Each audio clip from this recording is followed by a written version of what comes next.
You should never have cysts inside the endometrium. You should never have cysts inside the myometrium. If I have cysts in my myometrium, that's called adenomyosis.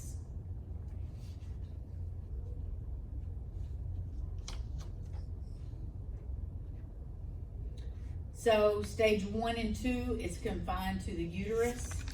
3 and 4, it extends beyond the uterus. It can fuse my bladder. It can fuse to my rectum. I could have adjacent masses. It can go into my colon, and it can obstruct my my jets. Okay. Yes. One question.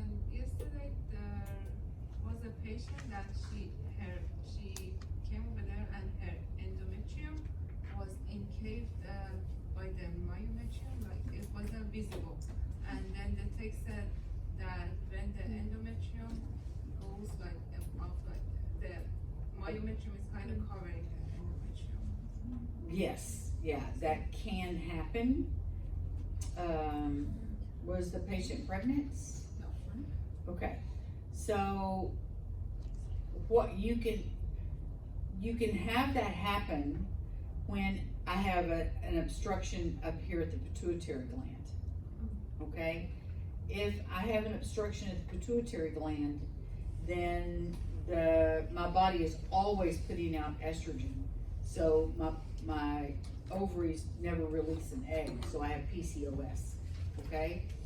But I can also have something called luteinizing hormone deficiency, meaning that my body's producing too many androgens, and so my endometrium doesn't grow. And that's called luteal phase deficiency. So, what am I talking about here? The tubes from my kidneys or the tube from my bladder? This is from the kidney. Okay?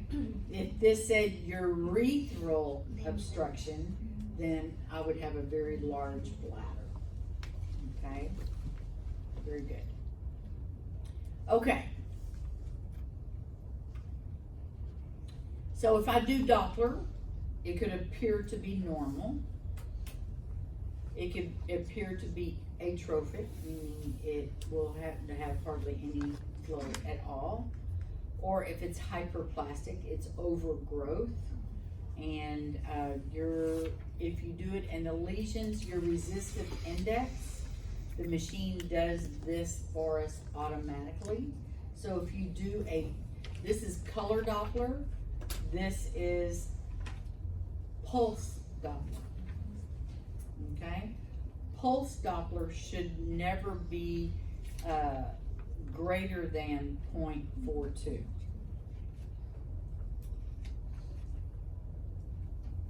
Okay. Invasive mode. That is gestational trophoblastic disease that has gone haywire. It didn't get caught in time, and so now that is called a cancer, a molar cancer, or a gestational trophoblastic disease cancer, or an invasive mole. Okay? My HCG is out of the limits. Okay? This is why we want to keep that communication open with our children. I told you the story about this 16-year-old. Did I ever tell y'all that story? Okay. A girl was pregnant. She didn't tell her mom.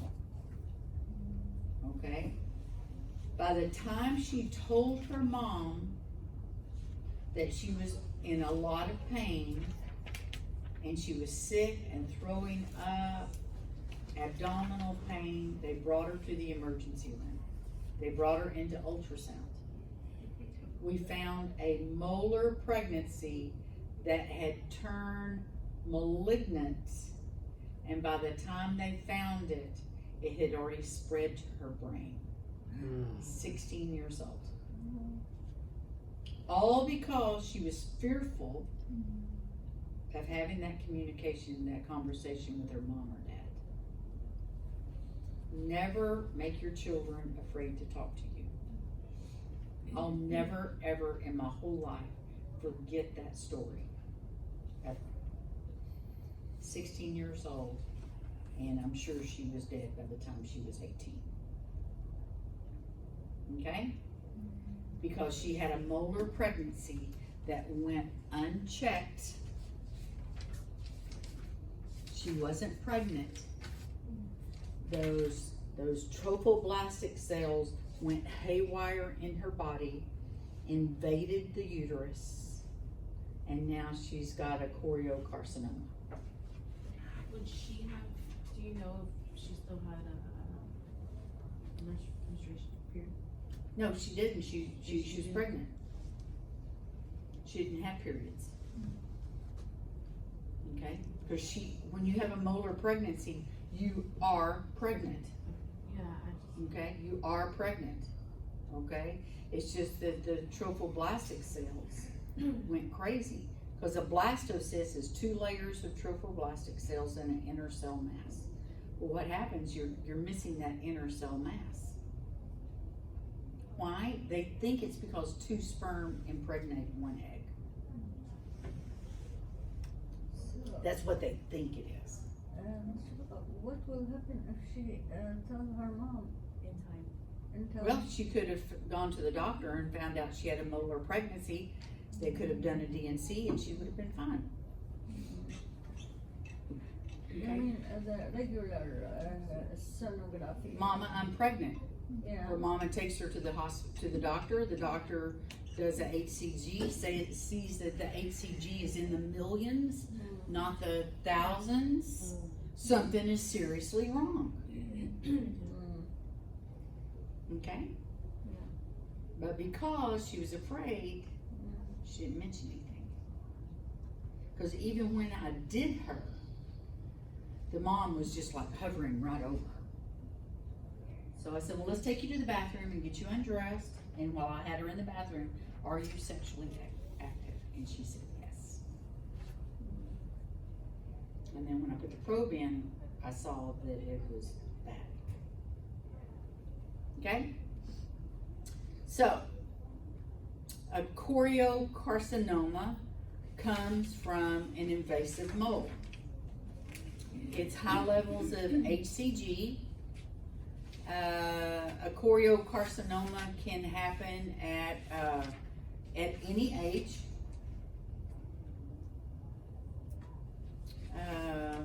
These are all just about the same.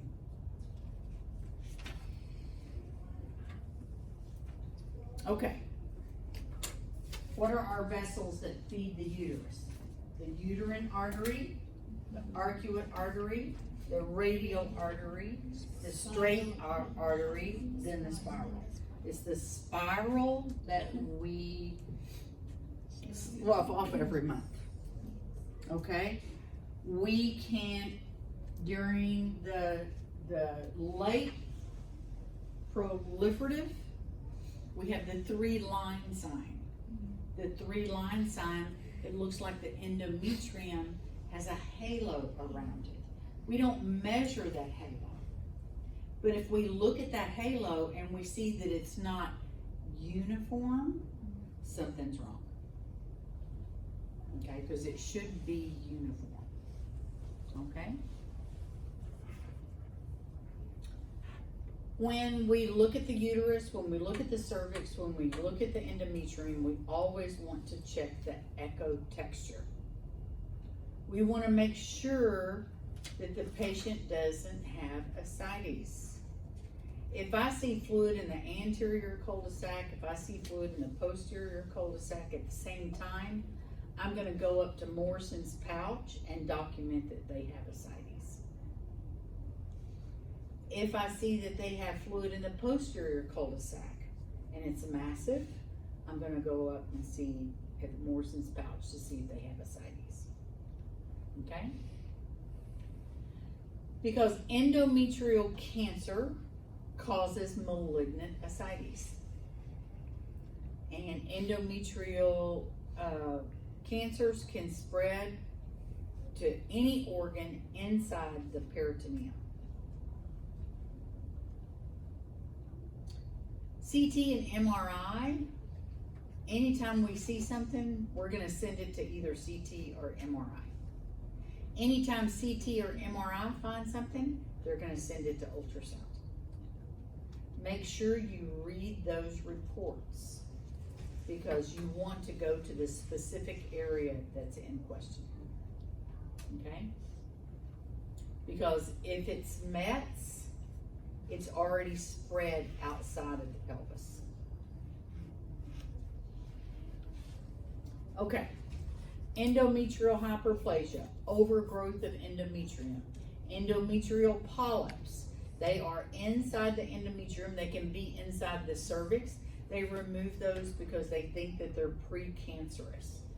Leiomyomas, another name is a fibroid. You got submucosal endometrium, intramural myometrium, subserosal, the serosa or the parametrium, and you've also got pedunculated, okay?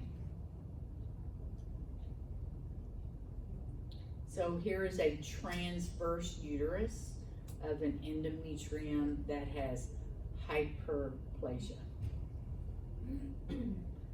Leiomyosarcoma, so what is this telling me? Fibroids have to be watched because they can turn malignant. Because they're made up of the smooth muscle, the circular muscle of the myometrium. Okay? You can have MATs, and again, nulliparity, 50 years or older, obesity, pelvic radiation, and tamoxifen.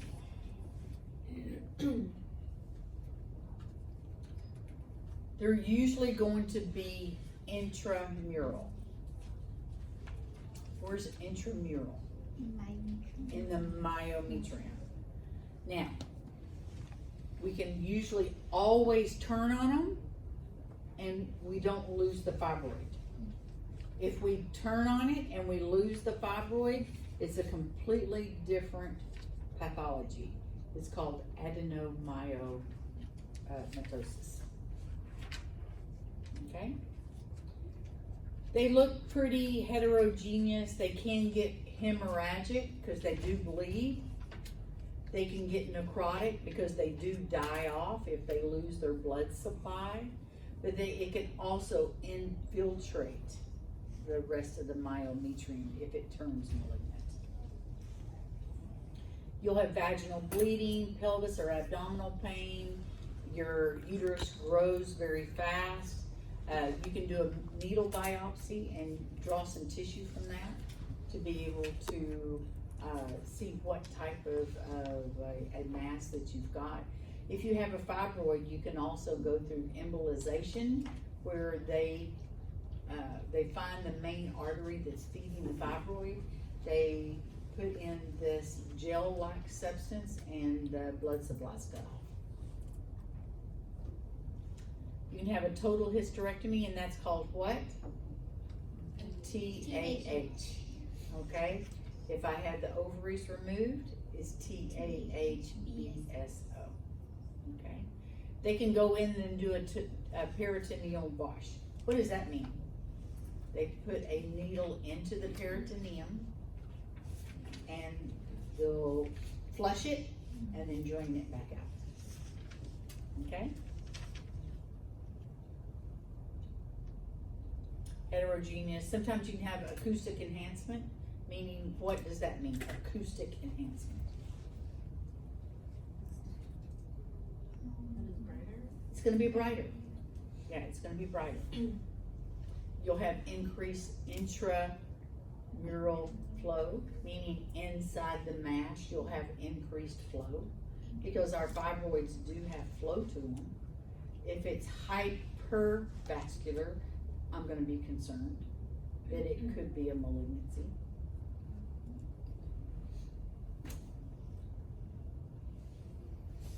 When para-aortic, remember those lymph nodes we were talking about? They run all up and down my aorta and my, between the aorta and the IVC, especially here around the pancreas area, and we always want to look for those nodes. That's called adenopathy. Lymph adenopathy.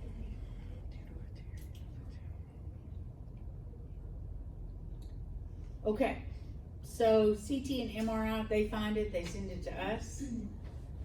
But they can also be sent for a PET scan. I don't know, I know nothing about PET scan. All I know is a PET scan they can have, and they can find out what kind of cancer you have. That's all I know about it. I think they inject you with some type of a substance. Do you know anything about it, Pat? PET scan? PET scan? Yeah. Yes, I do. What is a PET scan? I know it's for cancer. It's for cancer. It highlights the areas using the Tech-99. Is it like technetium? Yes. Okay, so they use a nuclear medicine isotope when they inject it To locate. to locate. So like if I have a cancer of my appendix,